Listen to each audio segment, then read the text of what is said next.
Okay. Great. Thank you for having me. So as you can see, I have, you can't see, I have 90 slides. I will not get through 90 slides. And I've actually pulled out about a 45-minute talk. But I thought the idea was that since we're a bunch of know each other, if there's points where people want to go deeper, I'm happy to stop and go down the detour down something, one particular part, skip the rest.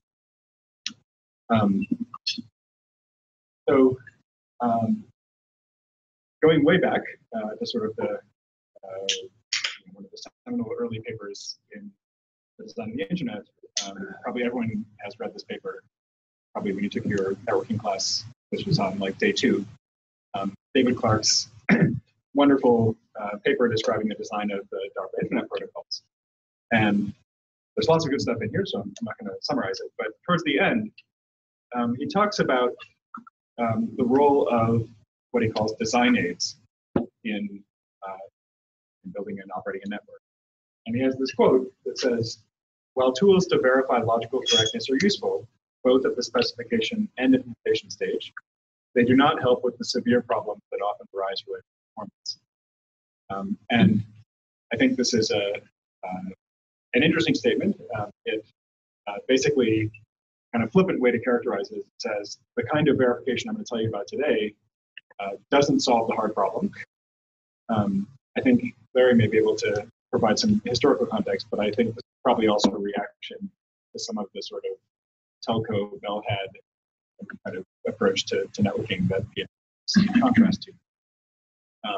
Nevertheless, I think it captures sort of an attitude about formal verification that that has been pretty prevalent in sort of the networking for the past few decades. But something big has changed in the last 10, 15 years. And we're now starting to see a lot of interest in network verification. And so if you step back and kind of look at what are the drivers that has led to this resurgence of interest, I think there's a bunch of things. So one is that networks have gotten really big and complicated. So even a single organization, like a cloud provider, having to think about how they're going to configure and manage their infrastructure, suddenly it starts to become the kind of thing that a single human would have trouble and a team would have trouble doing manually. So having some of these design aids to solve these kind of simple problems of how to establish connectivity between hosts, how to make sure you have proper isolation, make sure your access control policy, of course. These become things that you probably want to have some automation. Another big driver, and I think this is the current sort of surge of interest in tools and startups like Forward Networks and Veriflow and others, came from the new architectural trends of SDN. So by decoupling the control plane and data plane, suddenly there's an interface that is well defined that gives you a really clear description of network behavior, and that's a thing you can start to model and verify.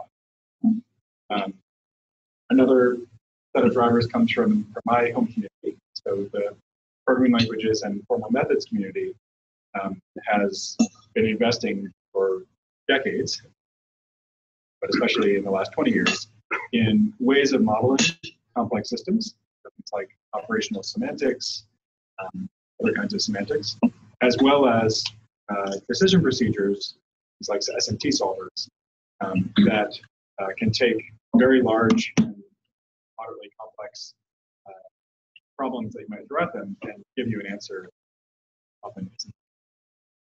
So this is driving, not just in networking, but in other areas, a surge of interest in kind of solver-aided tools, the power of these solvers to do things like verification as well as synthesis. And then lastly, in networking, there's another sort of set of technologies that have come along, things like in-band telemetry or using synthesis to design virtual networks for topology that have certain properties. It is also earlier, but there's growing interest. So what is that? SMT stands for Satisfiability Modular Theories. I don't want to go too deep into this, but basically, SAT solvers solve Boolean formulas. Boolean formulas say yes, it's satisfiable, or no, here's a model of a bunch of Boolean variables that cause the performance. Sorry, to tell you, it's unsatisfiable or they SMT solvers handle what are called theories. And so a theory in the logical sense is like the theory of natural numbers, bit vectors, data structures. And so SMT solvers combine pure SAT solving with a custom procedure for solving formulas about bit vectors. And there's a lot of cleverness in the reason that's important is that often when you want to model a system, you want more than just Boolean variables. We talk about function sets and data structures. So SMT solvers give you a bigger vocabulary. So there's a language to model. Yeah, there's actually a standard language called SMT2 that the community has rallied around, and they have. So just to say quickly about SMT solvers and why they're so amazing, these problems are all computationally tractable. So we should not have fast solvers. But of course, just because a problem is NP hard doesn't solve it for large instances with heuristics. And so they've had all kinds of petitions, common formats. They've really driven sort of the kind of graph SMT performance. Like there is a point where it spikes up and suddenly, problems become tractable. But for a long, up to quite large instances, solve. Okay, so why might we want to verify networks? There's actually lots of reasons, and I want to just give you a little bit of a sense of broad categories of why verification. So probably the first thing that most people think about is finding faults in network configurations. Taking your BGP configuration, SDN control plane, and somehow written wrong forwarding. And this is causing packets to not go or they shouldn't. If all you want to do is find bugs, then it's not clear actually that verification is something that you would do. You might use things like fuzzing or testing. There's a whole set of formal and pseudo-formal techniques you might use to help. But if you have a way to verify a network, then a lot of bug finding problems will. Another reason that you might want to verify is perhaps not technical, but you guys work more with network operators than I do, but you probably back this up with even better anecdotes than I can. But a lot of network operators are often scared to make changes to the network because they don't actually understand what's in the network. The first time I visited Microsoft, I asked to talk to their core networking people, and I met a guy who manages the core, who uses a big database of policy, a whole bunch of scripts to generate configs for all of their core and border routers. And he told me crazy stories about there's some Perl script that he inherited from his predecessor that has a bunch of rules in it, and he's afraid to change them because he might, cut off Office 5. It should be possible to figure out what those Perl scripts are doing, but the time valid to sit and write what they're doing, and so he just left that stuff alone and figured better to. So if we have the ability to take a global view of the network and model it all as a kind of artifact that we can reason about, you can start to make changes with knowing you're not going to break whole behavior. So there's a set of the space of possible packets that you want to change. Go make a change and then check, have I impacted any other packets outside of that space? And then a third sort of related category of things I do is gaining portability. People in networking often get locked in to certain control planes or data planes, things that have been curated over decades. And much like the make changes with confidence point, if you have the ability to model all of this software and understand what it's doing, then if you want to change to a different representation of that software, change version of the control plane API, or you switch to a core program, or you want to run an optimizer on your forwarding rule and crunch them down to something equivalent. All of these things become possible if you have a way to automatically improve it. Okay, so what I'm going to try and do in this talk is give you. Maybe I'm surprised that in that why you didn't give kind of stated reason for investigate the case and what the folder will do. Yeah, I would lump all that under find false. So if you have, I'll go into this in a little more detail in a little bit, but in general, what is verification doing? It's taking some description of the system, like a specification, which is what you want, and then taking the information and somehow relating it. Typically, the information should be a refinement of the specification. And so this is a very general, what I've said is very general, but if the specification includes security properties, then you check. Okay, so what I'm going to do is try to convince you that we're on the cusp of deploy this really broadly. And I'll start by telling you a bit about how we might verify a single node described using before. Work that was published at SIGCOMM last year. We'll call it 4B. Then I'll tell you a little bit about how you might scale this up to handle not just a single node, but a network of programmable devices. This is our work on Netcat, which probably some of you have seen. Give you a taste of what that does. And I wanted to show you that because I wanted to get back to Clark's original point. These logic techniques don't really let you talk about performance and quantitative properties. So it's recent work on doing probabilistic verification. I'll just touch on it. Broader landscape. Okay, so jumping into single node verification, just to set one more piece of sort of framing, as you all know, sort of crudely divide the network into the data plane and the control plane. And if you sort of try to characterize the complexity of these things, I think it's fair to say the data plane is usually a much, much simpler program. Forward packets at very high data rates, and so it's not doing lots of computation each packet state it has. The control plane, meanwhile, is running something more like a general purpose. Some Java code running Phonos to a database, replication protocol. There's a lot more complexity. And I don't want to say that we shouldn't verify control planes. We absolutely should. I have some extra slides that folks about 5 years ago verifying the whole class of STM control planes. But if you're going to pick off the kind of low-hanging fruit, the data plane is definitely going to be a lot easier to verify because behavior is simpler. And it also, I think, makes sense because the data plane is sort of closer to ground truth. We're looking at what affects packets' behaviors. It's the data plane. The control plane is sort of orchestrating the data plane, but the data plane is where behaviors are actually.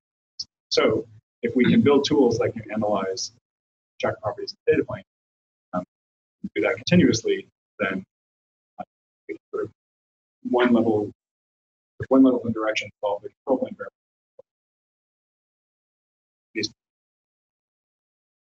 So I'll start with that. Some of you have seen this example before, but here's a little running example I wanted to use to show an example of data plane verification. So I want you to imagine that the network is sort of one box with those clients that's doing implementing an access control list and also implementing address translation. I've kind of drawn a cartoon of the pipeline that the data plane is at the bottom. Two functions, and I'm kind of drawing in a slightly abstract way what the tables in that pipeline for the access control list filter one address, and then that is configured to rewrite in both directions between an internal address that my server has and the outward facing. And the idea is that maybe I want to isolate this server from the internet. I want to block both traffic. So just one maybe myth. Typically, a NAT would be mapping a publicly facing address that's owned by your machine. Seems like the publicly facing address is so like you typically would have like a publicly facing address router. Yep. That would be communicating with seems like the normally you want like a different. So this is how Cornell does things. Internally, all machines get addresses in local 10 space. addresses, yeah. And then there's Excuse me, guys. Can you get closer to the mics? It's really disjointed. I think we're about as close as you can get.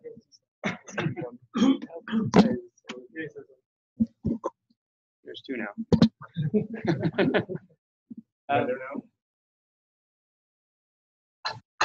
So I guess you have a private 10 space, right? Yeah. And then you have Cornell has a few publicly routable addresses, right? Bunch, yeah. Say whatever. I don't know what prefix you want to use, but typically those public addresses are what you use to talk to the servers on the internet, right? Yes. And the server on the internet is the 128.84.155. That is the address to address.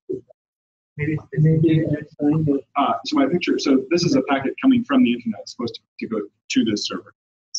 The publicly facing address is 128.84.1. No, that's Cornell's address. Yeah. I see. That's not the address of a host on the internet. That's the host on the internet is sending a packet to the server by. Oh, that's the desk address. Yes. Okay. Sorry.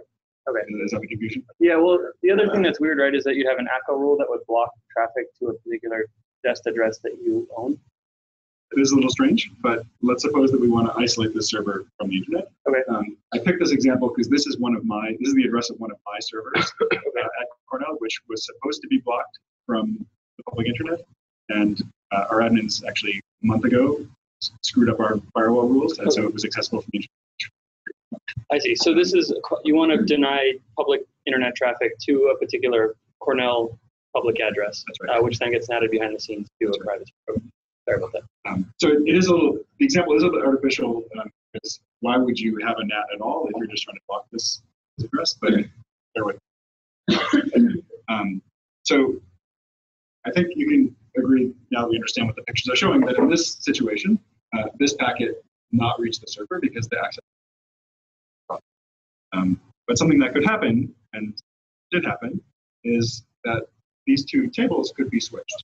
And so if the device that's isolating a server from the internet runs its natting functionality first, and we happen to have the same state in that NAT table, now the packet comes in, it's going to be rewritten to this internal address, and now my access control rules no longer. And I say this did happen. This is Payman from Forward Networks wrote a nice blog post a couple years ago on this example, because Palo Alto Networks and Cisco's ASA had used different orders for the ACL versus NAT functionality of their pipelines. And Cisco actually inverted the order in going from 8.8.4 their appliance. And so this caused a bunch of configs which used to enforce a property, namely isolate. So it's the kind of thing that can happen. So what I want to show you in the next few minutes is how we could check and detect situations like this, bugs like this produced by using the view that P4 gives us. I'm sure I don't have to tell you this for this audience. P4 is a domain-specific language, gives you a very precise description of what the data is doing.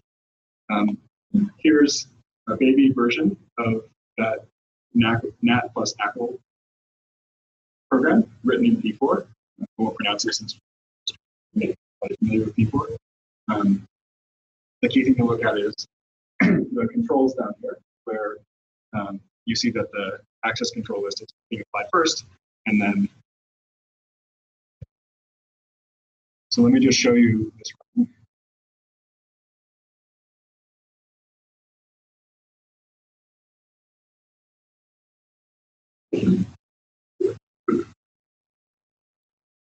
Can folks on the call still see? I think I'm still sharing. Yeah, I can see it. Great.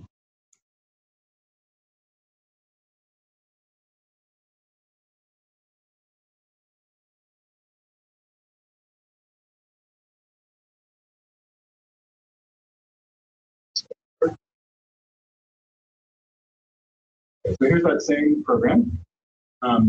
I've just annotated the ingress pipeline, which has sort of the main code, with a couple of little assertions.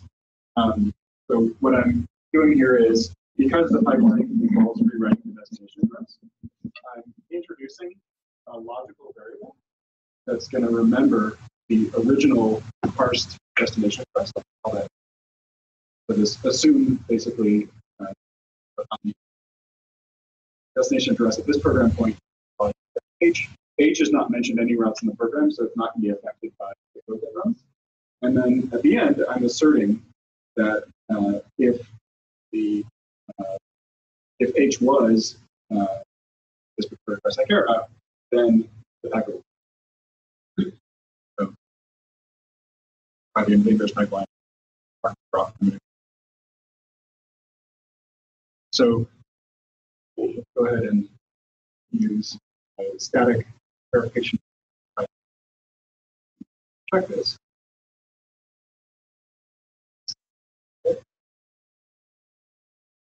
So what we get is we get failure and get a counterexample, which includes a trace showing us the path through the program leading up to an assertion that was false.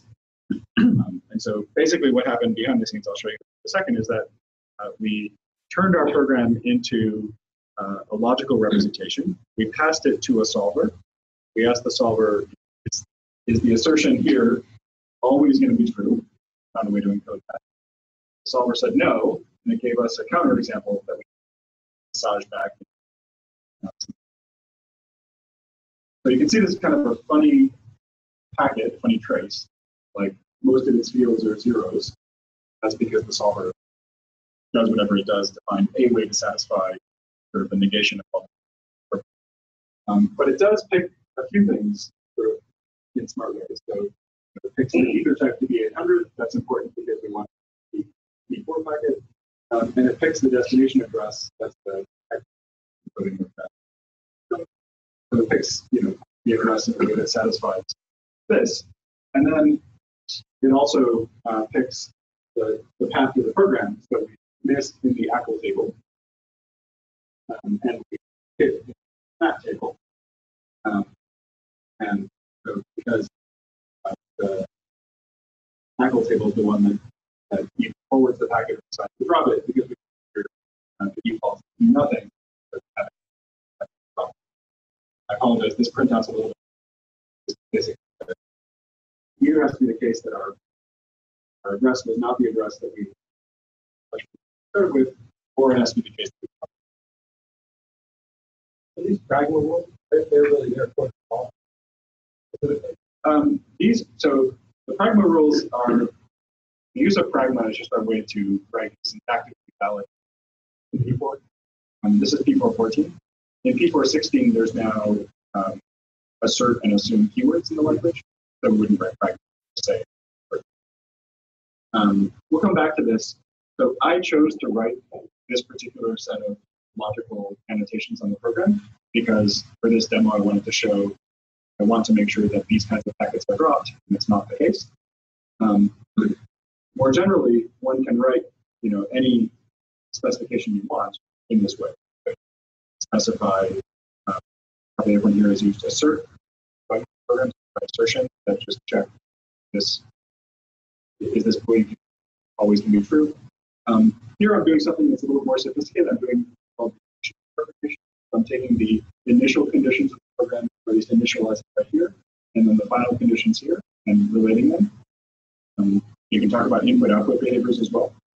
Like a simple example, if I was implementing a router and I wanted to make sure that the TTL field was decremented, I could, check that by asserting that the value of TTL down here was one less than what it was initially. Zero. These are all things that wouldn't push the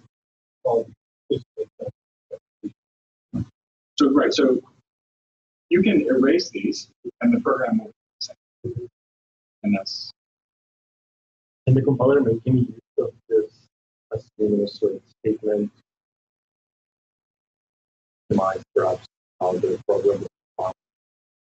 That's one thing that we're working on at Barefoot. So the compiler already makes use of several properties. For example,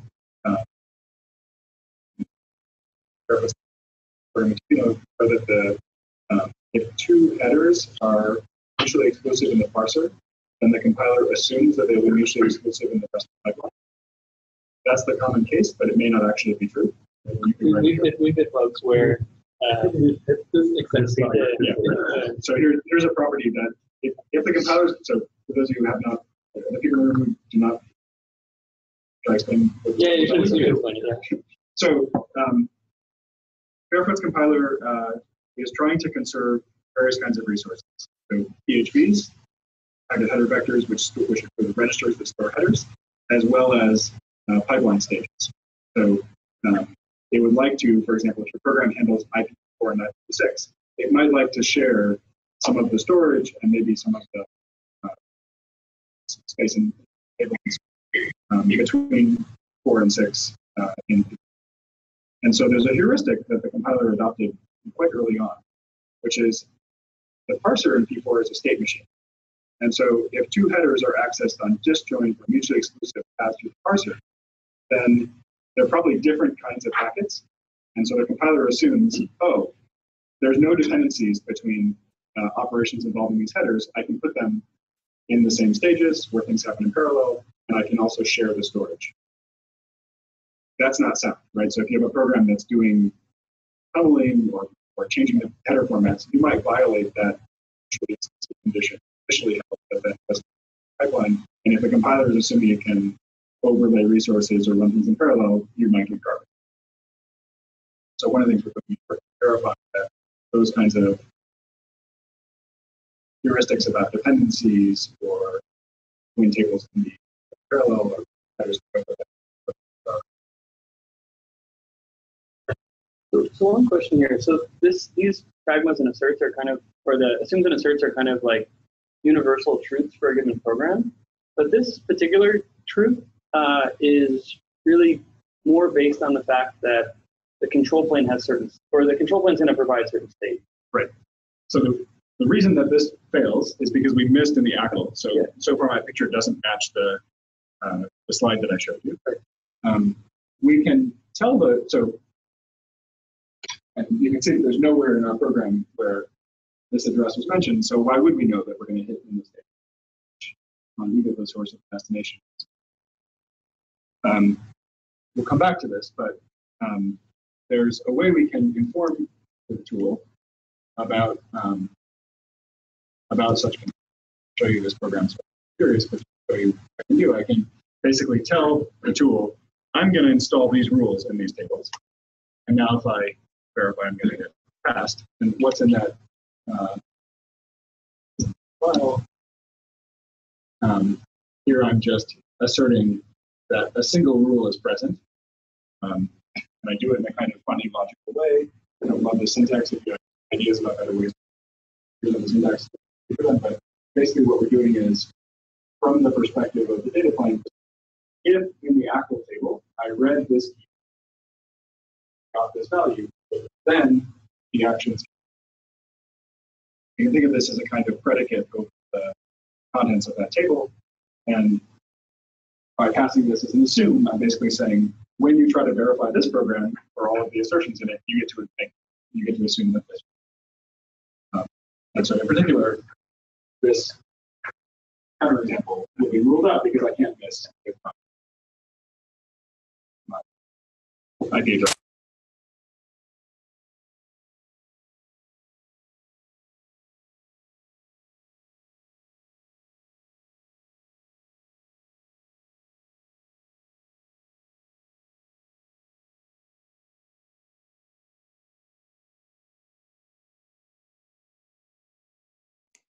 Are you guys still there?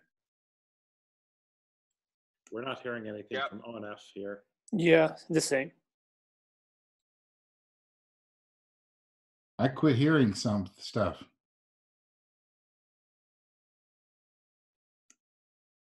Yeah, I'm not hearing them either.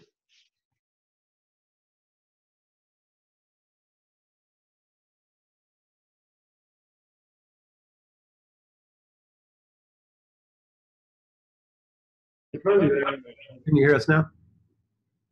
Hello, hello. Can you hear us? Yeah, we hear you. Yes, we now. can. You cut out. I don't know what happened. I just turned to the MacBook microphone. Do you want to use Nathan's set? Microphone? Yeah. Because it's closer. Mhm. Because you can call him from the. Oh, it's better. Just Yep. if you mute. Okay, can you guys? Okay. Okay, can you hear me now? Yeah, but we won't hear them talking now. I turned my Yeah. speakers. Yeah, Okay. I hear you. We can hear you. Great. So Brian, I think Brian's asking, why do I have to give concrete values here? Yeah. So the short answer is they don't have to be concrete. You can write symbolic things as well. Okay. This particular example, I'm doing something very concrete just to make it easy, but Got it. Yeah. So let's just quickly check. Some of you have, I can get back my cursor. Let's just quickly check that if we make the change. So the scenario is, imagine you're the person responsible for this appliance. You've now, verified that the host you intended to isolate is isolated, and now, down comes your new version of your appliance where natting comes first. And now if we rerun with our same assumptions, now we get a counterexample showing us that something's gone wrong. And I won't go fix this one, but you can see that what's gone wrong is that we did a rewrite in the NAT. And so now it's possible for the packet to have a different address than what the ACL has. So we missed in the ACL. And now again, the packet that was going to our host has been dropped.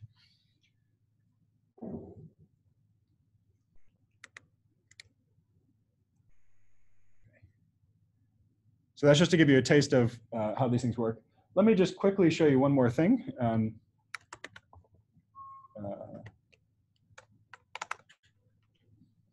Just to say where we're going.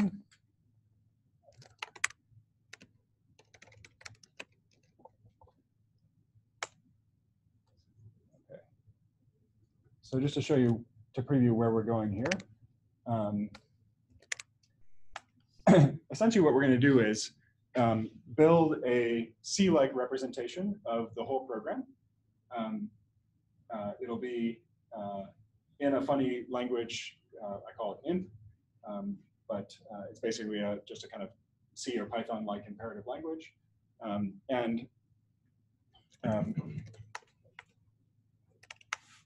What you'll see is that our assertions now just become assertions as in a standard language. And this is a form that we can take and pass off to Smt Solvers using kind of decades of progress in PL and verification.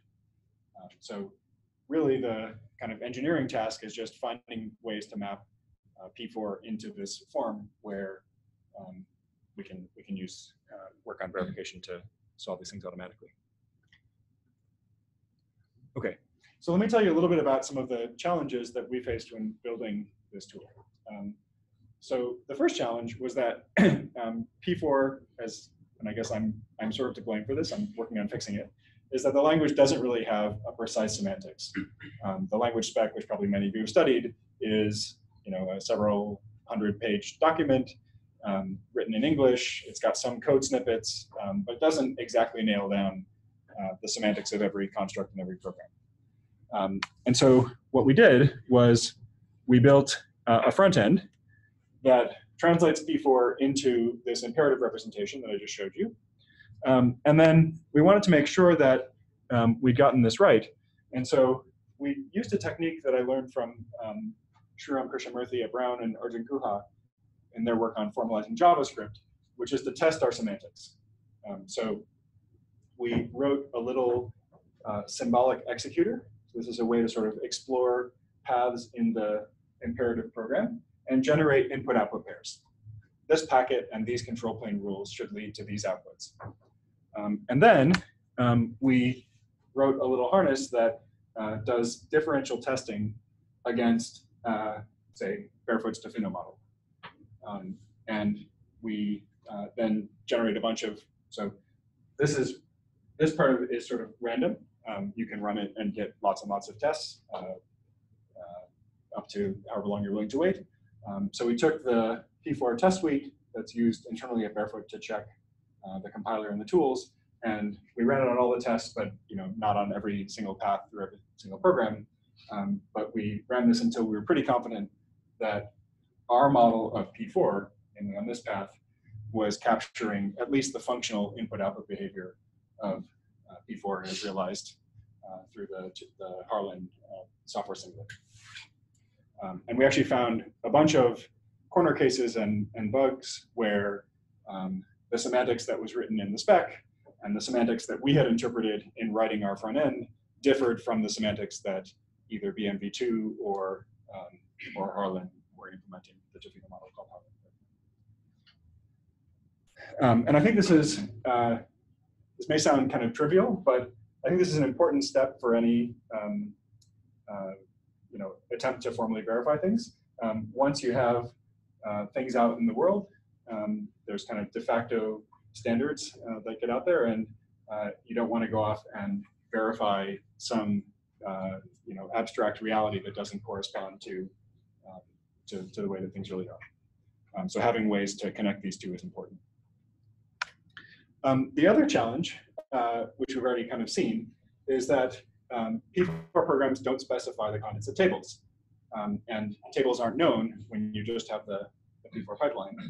You need to know something about the control plane. So here's sort of the P4 view.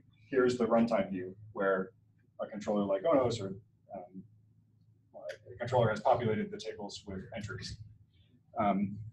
And the problem is we'd like to verify this code sort of for any controller or for a large class of controllers. But controllers aren't arbitrary.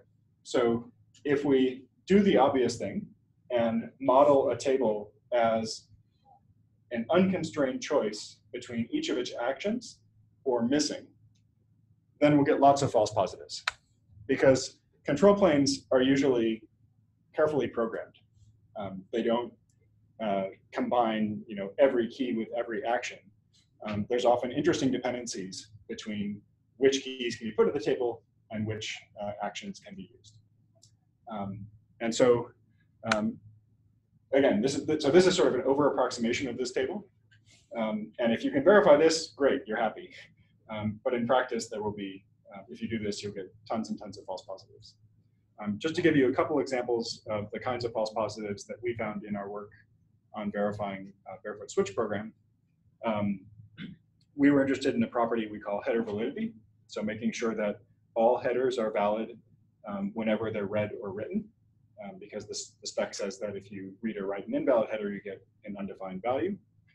And a common idiom that's used in switch is to have the validity bit as a key to a table, guarding other fields from that same header. And so the part of the control plane that we had to model was that if the valid bit is 0, meaning the header is not valid, then the rest of those reads don't matter. In other words, they have to be modeled with, say, a ternary match, and you're not actually going to match on the values. They have to be all wildcarded out. Another heuristic that we had to incorporate is that if you have a valid bit and there's some actions that read that header's fields, then those actions are never installed with keys where the valid bit is 0. So that's a simple example of the kind of careful programming that control planes do. And you might wonder, why didn't the programmer write a different program? Often there's reasons that they wanted to sort of keep things in one table that allows more behaviors than what they'll actually instantiate from the control plane, because it helps with packing in resources. So the way that we address this is to give a second input to our tool. This is the assumption that you've already seen.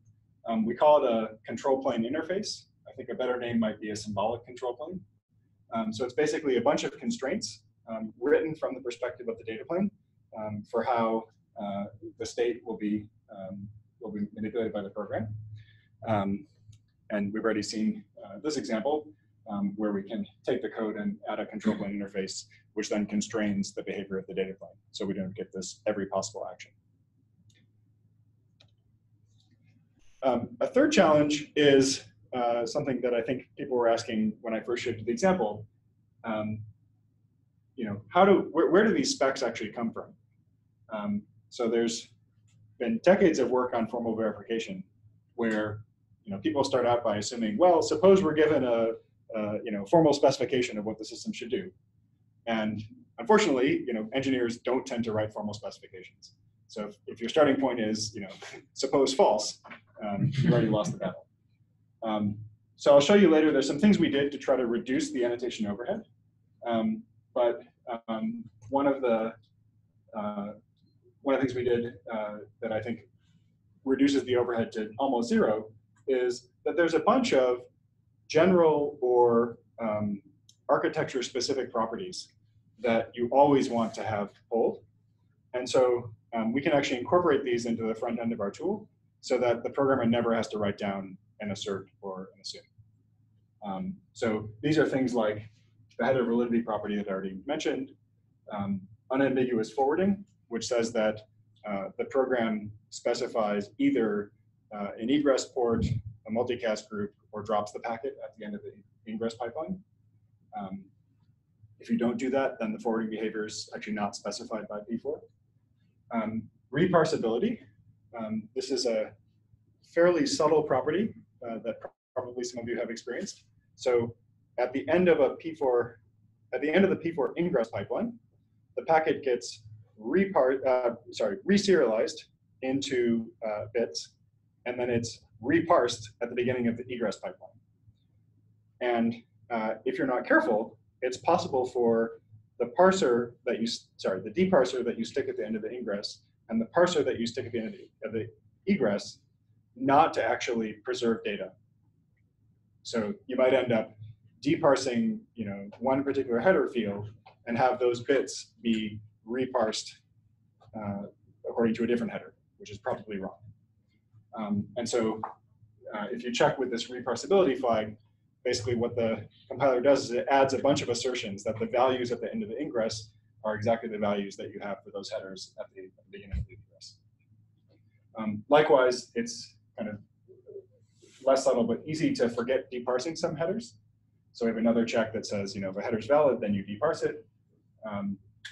We have another flag that does sort of taint tracking, so making sure that every expression that's used in your program is well defined. So that means that it doesn't rely on uninitialized data. It's only definitive data or data that was combined from other well-defined inputs. And we have another check that checks that things like registers and counters and meters are all accessed in bounds. So I don't want to claim that this captures all possible properties, but I think it's a nice existence proof that you can get pretty far with rich sets of properties, including semantics kind of rich properties, without having people write annotations. Now, of course, if you want to write your own assertions, P4V will happily consume those. But we don't start with that as the way to use the tool. Okay, the other big challenge has to do with scale. So you've already seen that we take the program, massage it into this imperative form, and then ship it off to a solver. A lot of other tools in this space work by doing what's called compositional verification.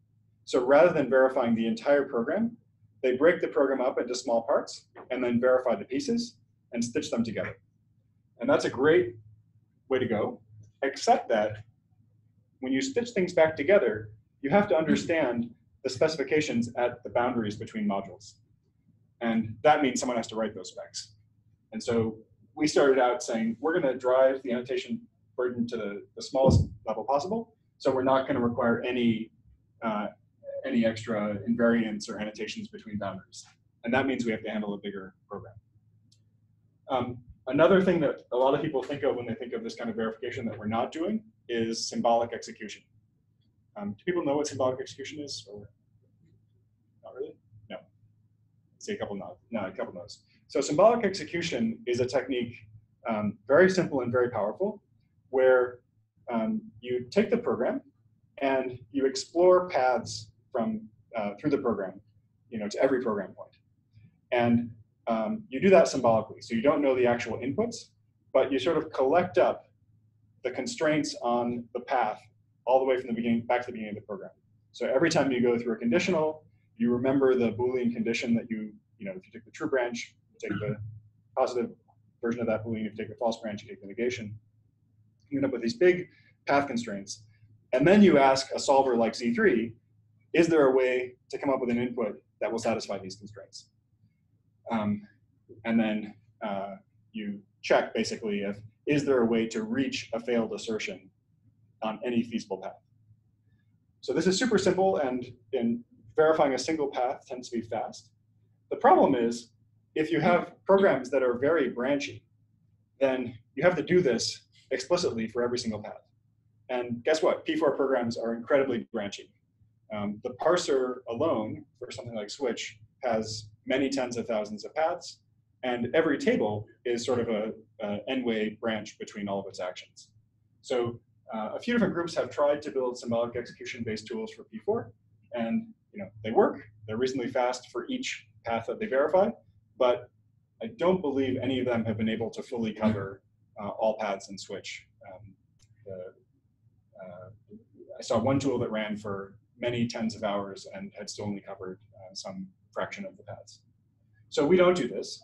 Instead, we use an older and somewhat more powerful technique where we generate a single, it's quite large, but a single formula that captures the correctness conditions for all paths through the program.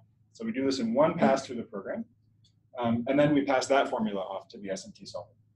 And basically, we're leveraging the amazing progress in SMT solvers to do that exploration of possible models satisfying the constraints in all the paths, rather than the driver program sort of enumerating paths. So just to give a sense of speed here, this takes you from tens of hours not reaching full coverage to being able to verify switch in a couple of minutes in the worst case, and as little as 20 seconds on some variants of switch. And then we also do a bunch of standard optimizations just to kind of keep the program smaller. So things like dead code elimination, loop unrolling, constant folding, and so on. Okay, so you've already seen this, but the basic architecture looks like this. We take our program, we take our control plane interface, we feed it through this pipeline where we annotate with standard correctness conditions, the control plane assumptions, we optimize the program, we generate this big formula that captures the correctness on all paths, and then we ship that off to a solver like Microsoft C3, which either says, yes, all conditions are satisfied, or no, and here's a counterexample. I can say more about this step if folks are interested, but maybe I'll take that offline if people want to understand how do you, in one formula, capture what's going on in all paths. It's actually quite simple and elegant, but it's a bit of a deep dive. So how well does this work? We ran this on every open source program we could find circa January of 2018, no, January 2017. So this graph is from then. The key takeaway is that we can verify all known programs that we had at the time in minutes in the worst case. So this is, the scale here is seconds, and it goes up to I guess 1,000 seconds. I should qualify my all known programs. There was one program, Hyper P4, which is an attempt to virtualize the P4 data plane out of Utah, that uses enormous stacks to sort of emulate the packet and control plane of an arbitrary other program. And our front end could handle this program just fine, but Z3 ran out of memory. So I think on a bigger machine this would have worked, but on the machine we tested on it didn't. But again, the key thing to notice is that kind of for practical programs like Switch and these Prog 2, Prog 3 are customer programs from Barefoot. Even the largest ones, took only minutes. What about the burden on the programmer? So this is the control plane interface that we had to write for switch.p4 in order to verify header validity. So it's all there, but you can't read it because it's in a 1-point font. So we took a variant of switch without INT to write this spec. And Jed Liu and I wrote the control plane interface. It's about 750 lines of code. It took us a couple of days. It was kind of one of these fun whack-a-mole exercises. So we basically try to verify the property. We'd get a counterexample. We'd look at the counterexample and then say, why can't that happen? And then sometimes we'd go talk to the people on the Switch team who own this code, and they would tell us why it can't happen. And then we'd come up with a control plane assumption that ruled it out. So there were a bunch of things that were kind of no-brainers and obvious for technical reasons, a lot of the tables in Switch don't have default actions, but the control plane always programs them with the default action. So from the source code, you can't tell, but there's no way to miss in these tables. There were a bunch of, I'll skip this for a sec, there were a bunch of tables where certain combinations of keys and actions were ruled out. So 66, about half the tables had that property. About 10 of the tables had this idiom of a valid bit guarding some other keys. And some other tables had assumptions on the action data, like the action data is, only in a certain range. The most complicated part, and the part we needed the most help from the Switch team, was the middle part of Switch is the so-called fabric, which deals with changes to the structure of the packet. So tunneling and encapsulation and decapsulation and so on. And there's a bunch of fairly subtle properties that involve multiple tables.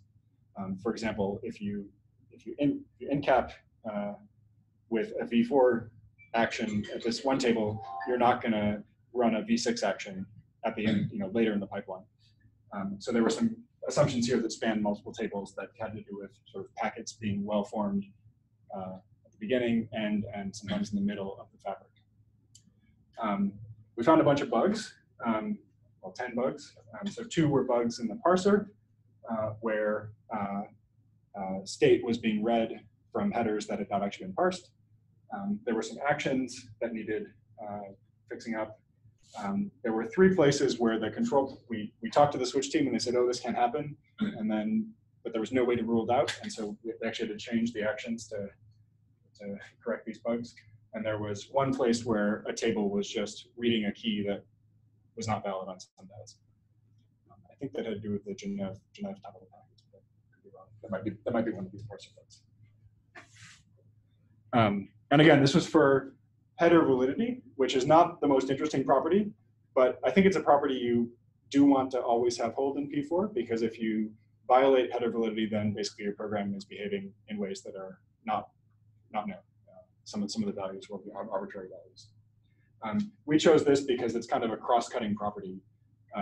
Basically, every header operation depends on, well, we add an assertion at every header operation just before that operation, asserting that the header is valid. So it's not a property that only affects a small part of the program. It kind of affects everything: parser, the deparser, and the rest of the egress pipelines. So it says 758 not of the control plane interface. Yeah. But what about the annotations on the people field? So that was 0, Oh. because we just ran -valid. Okay. And then we have our front end can, as it converts the program into the imperative format, it just adds these assertions for you. Okay. Otherwise, that would be in the many thousands. Can you use the control plane specific interface specification? I forgot what's the right terminology to verify the control plane operation at runtime. Yeah. So we have not done this even in simulation yet. I mean, we've kind of tested that it works, but you could take these assumptions and then intercept all the control plane operations and keep the state of the tables and check that you're not violating them. Kostin Reku at Bucharest has done this in a similar tool. I've been working with Kone and Stefan from Google, who have been looking at similar ideas there. They have constraints on their tables that they would like to use in their symbolic execution tools and testing tools. And they also want to do runtime verification of the controllers. So we've been working on a better version, basically, of this annotation syntax to check these things.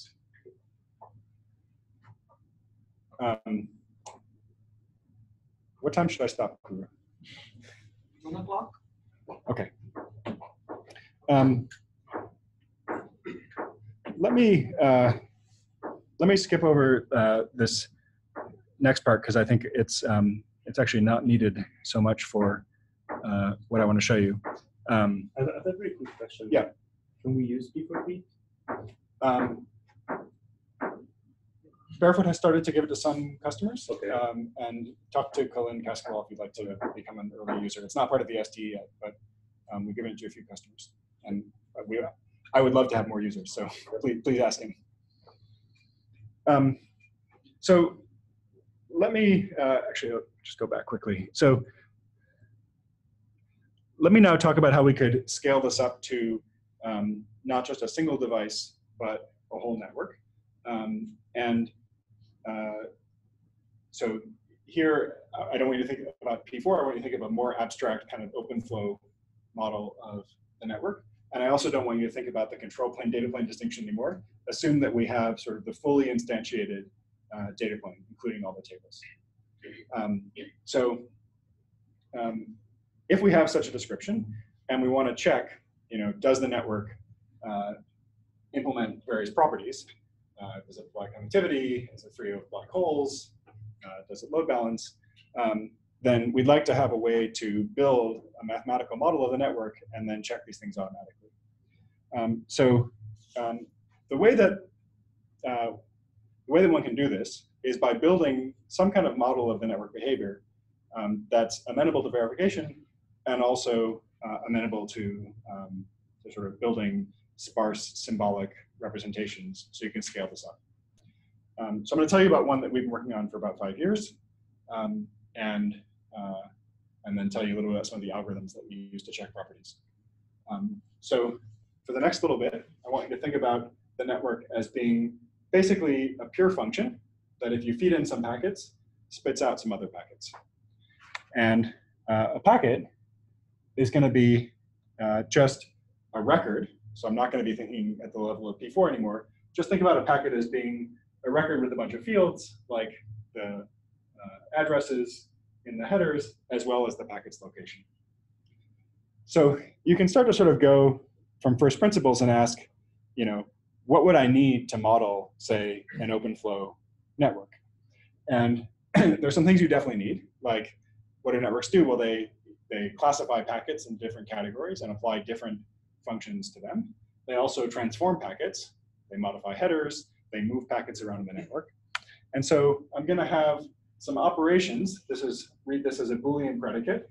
So this describes a set of packets. It doesn't describe this packet because the source address is not 99 and the port is 1. So I'm going to have a little language of predicates that I can use to filter away packets that don't satisfy the predicate and retain packets that do. So this packet will get demolished, but other packets might get through. And I'll have assignment operations that, instead of testing the value of those fields, can modify them. So this sequence of assignments is going to update the destination address and also update the port, which will have the effect of moving the packet somewhere else in the network and with a different value. So this is kind of the model I want you to think about. The network is just a function. And I kind of program it with relatively familiar programming constructs.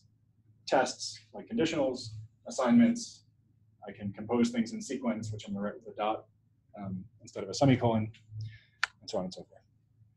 Once you've done this, something that goes back to some work by Jan Wexford and Jeff C. and others from the 90s that Payman and Brighton and others rediscovered about 10 years ago, is you can model the topology as just a really boring kind of program. So the link between a pair of switches is just a filter for one end of the link, followed by a modification to the other end of the link. And it does the obvious thing. And then once you've done this, we can build up a model of the network by taking a sort of unified model of all the links, and they call that the topology. So just a union of all the links, and a union of all the programs running on the switches. I'll call that switch, and then iterating it. So what does this describe? By star means take 0 more copies of this. So if I kind of peel off one copy of topology and switch, then I go across a link and across a switch. If I take 2, I go across another link and switch, and 3, and so on and so forth. So if you put this together, you get this language, which I'm not going to pronounce it because I'm short on time, but what it is basically a language of Boolean predicates whose atomic tests check properties of packet headers, regular expressions, which describe paths going through the network, and then some packet-specific primitives like assigning fields to values. And the system is called netcat for historical reasons because these two things is a language called cat that my colleague Dexter Cozen has been working on for about 20 years. So you can model the meaning of programs in this language several different ways. You've already seen one way, which is we can interpret any program here as giving us a function that takes in a packet and gives us a set of packets. It takes in a single packet because there's no state here. So every packet in any, if I take a configuration of the network and I run a packet through, one thing happens to it. I don't get different behaviors depending on what's happened before. So this is really a function. I get a set of packets as output because I might drop the packet, I might forward it, or I might multicast it, in which case I'll have a set with more than one element. So that's why there's some asymmetry here in the type. But I think about the behavior of the network as a whole as being sort of run this function on every packet. So this means you need to have deterministic behavior for every packet that's coming through. That's right. So you can't use like random. Hold that thought for a second. Okay. So why is this useful? One reason this is useful is that if you want to do verification, you can actually quite efficiently decide lots of properties of these programs.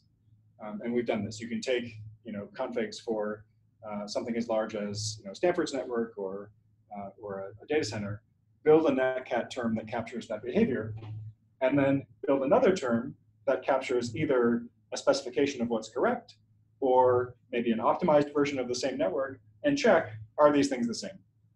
And the machinery that makes this possible is now not going to be an Smt solver like in the first two I showed you, but it's going to be some finite automata. So there's a nice theoretical insight that we discovered in this first paper on netcat that lots of other people have been built on, which is that you can kind of go from programs to automata and back, as it turns out. And automata are really nice because there's lots and lots of results on how you can optimize them, represent them efficiently, check properties of them. Because two programs describe the same forwarding function, if and only if the automata are equivalent, we can sort of jump over to automata land and check things there. I'll skip over this quickly. There's also a logical view of this language.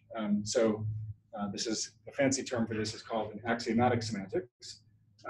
And basically what this slide shows you is a bunch of equalities between different programs. So it says things like,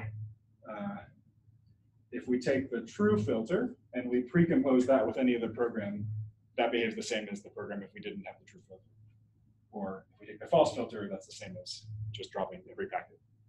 So all these things are fairly simple sort of equalities that intuitively hold. And what's remarkable is that, well, they're all sound, that's good. So anytime that we can show that two programs are equal with these axioms, then the functions that they describe are the same. And more surprising, if you ever have two functions that are the same, by any means, then you can prove them the same using these axioms. And that's completeness is a pretty rare property for a logic, and it tells you that there's something simple going on here because, of course, if our language was interesting, like had state and could express Turing complete programs and stuff, it'd be impossible to have this. But in the case of networks, you can have kind of this perfection, soundness, and completeness. Okay, so why is this good? Well, lots of those same properties that you might care about for P4 programs, but extended to be network-wide, we can check by reducing them to equivalence. So if we want to check, if we have a particular location A and another particular location B, and we want to know that these things are isolated, then we can take our model of the network, which I described before. This is the switch program, that's the topology program, and I've iterated it. I've done it in the opposite order, but it doesn't so much matter. And then I take packets at location A and packets at location B, and I can ask, is this thing different than false? If it's different than false, then there's some way for a packet at A to get through my network to B. And so isolation is violated. If it is equivalent to false, then it is. And we could check this either using the axioms that I showed you or by converting these into automata and then comparing the automata. Here's another application that we just presented at CCS last week, which is a security conference. The motivation here is, imagine that you're in a federated setting where multiple people are involved in formulating the policy for the network. And there's some way that the owner of the network sort of delegates control to different users of the network. So we might start out with sort of some default configuration. This is sort of supposed to be a home IoT example where I've got my Fitbit and I've got my gateway device, and all the packets coming here are tagged as coming from the Fitbit, so I have something to write policy about.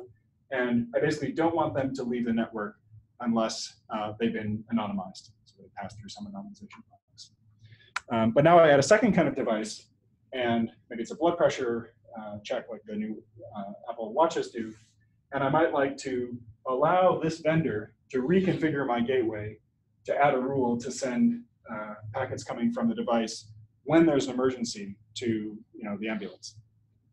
So I want to allow reconfiguration of this box only by certain people and only when certain conditions hold.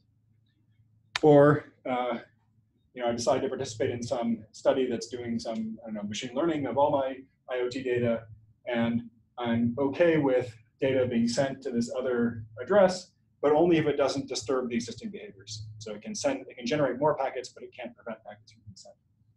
So I'm not going to show you the details because I have 5 minutes, and it goes beyond what I can show you. But there's a really, I think, nice idea here where we can combine some existing work on what's called authorization logics, which deal with how, in a federated setting, you can have different principals who can sort of delegate and allow other entities to participate in formulating policy, with behavioral verification of the network, which is all decidable in Netcat. So we can basically ship around proofs that this desired reconfiguration of the network adheres to my overall policy, and check that property has not been violated. So it's I think a reason that you would want to have this much machinery to support this kind of scenario. Okay, let me quickly say one more use of Netcat. So one of the reasons that we kind of went to the trouble to study Netcat is it is simple and kind of austere, and that's by design. So at a technical level, there's nothing in Netcat that tools like header space from forward networks or Veriflow can't do. In fact, it does less. But we studied the kind of underlying mechanisms and kind of distilled them down to their cleanest form, because we then wanted to study extensions, and we wanted to kind of have the cleanest possible foundation to start from. So one of the extensions that my student Stefan Smolka worked on during his PhD was asking about how we could deal with randomness. Networks exhibit random behaviors in several different ways. There's uncertainty often about how much traffic or what kind of traffic will be presented at the ingress. You may use randomness, or at least hashing for pseudo-randomness, to do load balancing, and you might like to know the network is being balanced. And of course, failures are random. So in a data center, say, devices may crash, or links may go down with some probability. And so if you look at what a tool like Netcat does, we can model things like failures. So we can model a link that sometimes forwards and sometimes drops. But if we then ask, will packets be delivered, we're not going to get a yes. We'll get a no, or not always, or maybe. And so what we might like to do is to be able to feed in not just our topology and config, but also a failure model, and get an answer that's quantitative. So maybe for this example, which I haven't shown you the details of, maybe there's 98%, 98.101% probability of packets being delivered. And furthermore, if we start to add, if we start to model things like in-network fast failover, so we could maybe bound the failure model so that we know the maximum number of failures that can occur, and then we could write configs that try to forward out, some preferred path, like the shortest path. But then if they discover that the next hop on that shortest path is down, they could detour on some backup path. And there's some reasons that you might want to do this randomly. Scott Schenker has done some work recently on this, on resilient fabrics. And so now we have randomness in the failure model, randomness in the forwarding behavior, and we'd like to be able to prove say for this little toy example, that packets will be delivered with probability 1. And this turns out to be quite challenging because you have to reason about sort of infinite paths. So if you think about what happens here, if we see that our preferred next hop is this failed link, we could go in either direction, down, left, or up. And then we can get back around to where we are and have to make the same decision again. And the insight is that although these sort of random behaviors can generate sort of infinite sequences of decisions, because we're in the probabilistic setting, they converge to some known values. So particularly in this case, if these links stay failed, we can't keep going around this cycle forever, assuming we're actually making some fair decision. Eventually, we'll take this hop and then go to the destination and get there. And okay, I'll very briefly say that the mathematical machinery this is based on is moving to something called Markov chains, which probably some of you have seen, very well studied model of network behavior. And they're really nice for an implementation because you can exploit some of the nice properties of automata and build sort of probabilistic automata, as well as a lot of work on efficient, sparse linear algebra solvers. So you can encode all this as kind of a matrix problem. And you can compute the kind of fixed point of these complicated programs nearly instantaneously with these solvers once you sort of build the matrix and present it to them. And so we built some tools that can model probabilistic behaviors, including failures, out to sort of, I won't say huge scales, but hundreds of switches and thousands of hosts. If we don't have failures, we can go much further, but when you're modeling failures, you end up modeling sort of possible worlds and things blow up. But this problem is also very parallelizable. So if you throw a cluster at it, that was for a single node, if you throw a cluster at it, you can actually scale this out much further because the problem sort of is almost optimally parallelizable. So I think this is initial work, and I think there's still a lot of engineering to do to make this practical, but I think it gets back to that initial point that I sort of, from Clark, that I started the talk with, that the hard part is not necessarily just modeling the kind of instantaneous functional behavior, but reasoning about these more complicated situations like failures. I'll just end here because I know I'm out of time. There's a lot of interesting hard problems. I just want to quickly pronounce those. So probably some of you have heard about network verification from people like Ratul Mahajan at UW. There's a company called IntentionNet doing this. Also, Dave Walker from Princeton and his student Ryan Beckett have worked with Ratul on a series of systems for modeling control planes.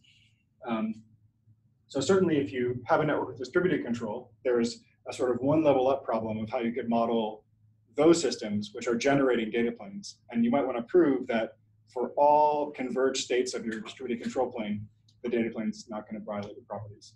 So that's a whole area that I haven't touched on very much at all. There's another direction, which is what happens when you add state. So P4V does handle state. That we handle the full P4 language. But if you wanted to scale this out to handle multiple switches in some big topology, actually the problems there become undecidable. Again, Scott Schenker and Louis Sagiv and Panda, Orja Panda, and a bunch of their collaborators have been working on stateful network verification for things like middle boxes, and the problems become impossible basically because you can simulate Turing machines, and so everything's undecidable. There are, of course, heuristics you can use to make some progress that capture common cases, so that's where a lot of the action lies. But I think there's further work there. Scheduling and queuing is another place where I think it would be really fruitful to have some progress. So probably some of you have seen work like FastPath at MIT, Hari's group at MIT. Some of our work with Amin's group on Picnic is looking at how you can manage resources to either get things like low latency or predictable performance. And that involves either modeling or programming things like the schedulers and understanding the behaviors of queues. Again, here, the problems get really hard So people have studied problems in this space for decades and work on network calculus, and that stuff's really complicated. I'm an optimist and think that there's probably some abstractions that we can apply that maybe under the assumption of, under some simple queuing algorithms or maybe bounding the state, we can try to make some progress. But I think given the intense interest in performance-oriented properties, especially in data centers, it'd be great to have someone to do that. And then another place where there's some work is trying to understand, if you're not in a pure greenfield SDN scenario, but you have some legacy devices, how do those two interact and how might you govern the interaction between those to make sure you don't violate properties. Okay, I'm sorry for running over. I'll stop there, and happy to stick around as long as people want to answer questions.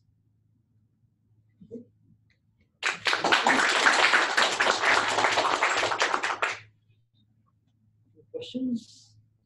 Here's a really naive question. Yep. Why aren't we programming our networks with netcat? Seemed very intuitive, intent, declarative way of saying what I wanted. So and mapping that onto something more operational or instead of thinking of it in verification terms. So Larry's question is, why aren't we programming our networks using languages like netcat instead of what we're doing today? So I would love to understand what are some of the needs of intent frameworks that you guys have. I have the same, I guess I naively have the same question. Now, netcat, I think, is too simple. So once you start bolting on other things to it, which you would need to do to handle the realities of a real network, you're going to lose a lot of the nice properties. So what, can you give me an example of those real things? So I assume that, I don't actually know much about your intent languages, but I assume you can talk about things like load balancers. So anything dynamic. Anything stateful, Stateful. or with a black box behavior that doesn't fit into this purely functional model, would require thought to think about how it's incorporated and what properties you have. So one of the challenges, like in this picture you showed, right, where you want to be able to deliver packets with 100%, is there's kind of this built-in assumption that either bandwidth is infinite or you have infinite buffering. And in reality, like the network is going to be probably running, at or near capacity. And when there's a failure that happens, like you need to make a decision, like something needs to get dropped. And so how do you kind of make it or prioritize that decision? Maybe it's not important that a packet makes it through with 100% probability, but that certain classes of packets continue to make it through in the case of failures. And is that something that's all covered in the randomness picture? Not yet. So I think to do that well, you'd have to sort of add these two things, which we're not modeling at the moment. I still think it's useful to model sort of crash failures of links and devices. And fast failover that deals with those. But certainly those failures due to congestion or temporary transient unavailability of a link due to congestion that we're not. I guess this would also cover the state of like colored meters, where you have depending upon arrival time, you may have different forwarding behavior, where if the packets arrive more slowly, then you get forwarding, and if they arrive more rapidly, you get some probabilistic dropping or eventually a total block. And that would be state plus queuing. Yeah, I mean, if there are ways to model that probabilistically, then there might be some hope. So an early version of the probabilistic netcat work, we did some reasoning about congestion, which is not, strictly speaking, faithful to what a real network does. But what we did is we basically took a distribution of traffic at the ingress and then modeled through sort of a fluid model how much congestion would be induced on every link. And then we could relate different routing schemes under those assumptions. But again, we're not modeling, what happens if, we're not modeling TCP, we're not modeling any queues or buffers. So we're modeling sort of, if you dial up the capacity, so where that wasn't the limit, but then you wanted to understand how much congestion is induced, we can do that kind of reasoning. So I wonder if in the same way, if there's a way to take a meter and abstract it as a kind of random process, then we can start to talk about its properties. Still, I mean, it looks, it seems we still have a long way. So is there anybody using any tools in kind of a real setting, or this is still some ways to go? So for example, I guess I could not understand clearly. So when you look at the kind of what forward networks and those do, so they are putting the kind of verification in the real context, and there are, in their context, I know how they're applying it and so on. But I was obviously lost in the middle, but I couldn't see whether this way of doing verification, what you're describing, can it be applied in real networks right now, or do we still have those? So you know more about what they're doing than I do. I talk to those guys when I see them at conferences, and I saw Andy's talk by video from ONF Connect. But fundamentally, they're based on very similar models. So I don't know, dismiss at all what they're doing, but I think there's basically, yes, there's a lot of engineering to make, to connect these models to, all the different kinds of data planes and control planes out there. But the problems are all about, building up models of behavior, maybe even databases of past behavior, understanding what happens if you make a change, understanding how this looks over time, using different, I know they're using some ML to look at anomalous behavior. But again, the model of the network is still the same. It's a, or maybe they're asking much simpler questions and they're trying to think. So maybe in your context, you're wanting to ask even more advanced questions. And yeah, I mean, I think so the NetCat work, our interest is definitely academic. We're trying to come up with, what are the right mathematical mechanisms for modeling these kinds of systems. I think those are useful building blocks, but I won't claim that these are, you shouldn't take our GitHub repo and try to start incorporating into ONOS tomorrow. Well, it sounds like P4V is being used already. P4V is a different story. So NetCats.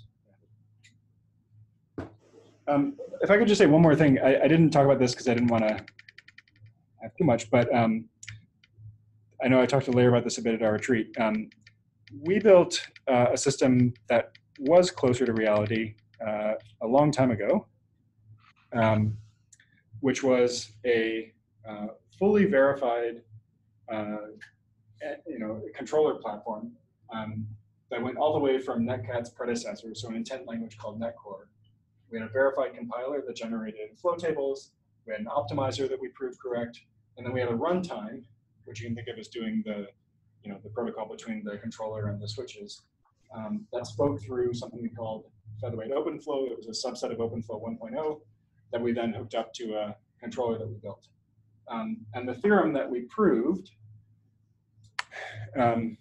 was a pretty powerful theorem. So it said basically, as long as your controller satisfies a couple of properties, namely that at all times the rules on the switches approximate the intent, so they don't have behaviors that are outside the intent.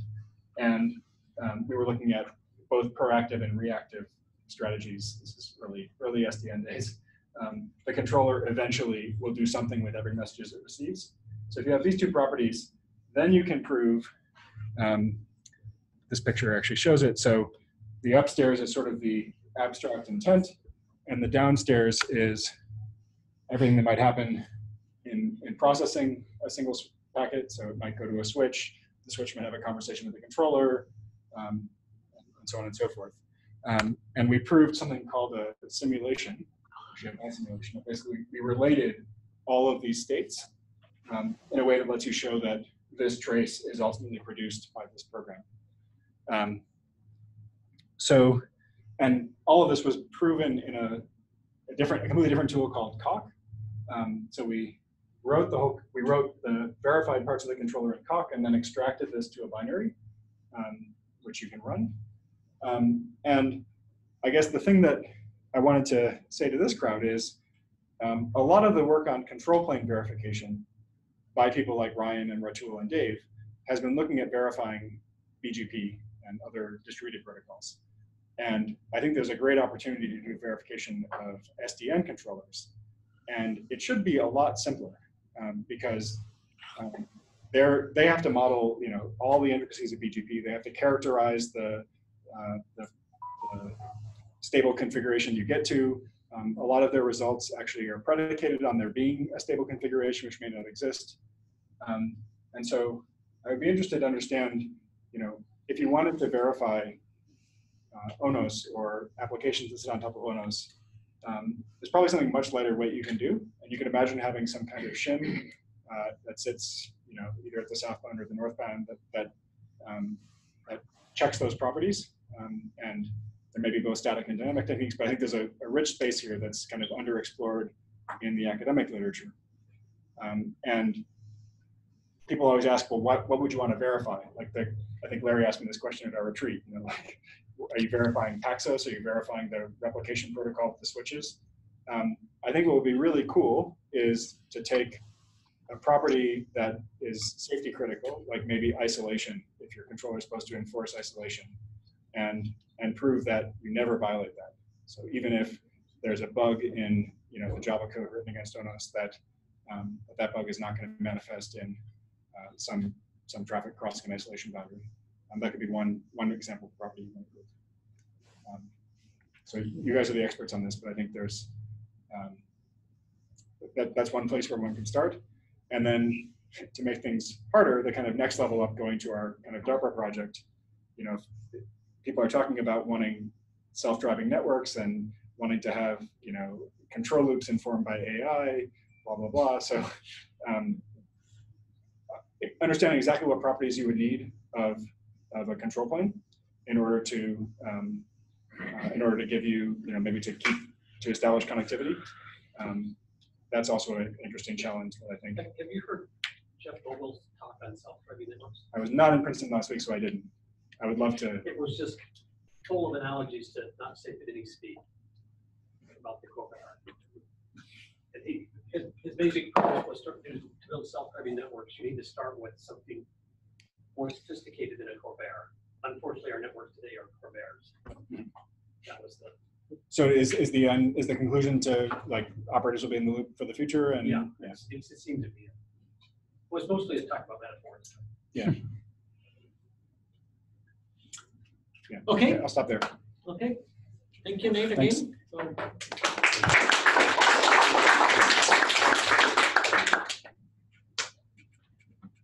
So some of us have a meeting right now, but if others want to talk to Nate, or if Nate has time, then I've got some tools.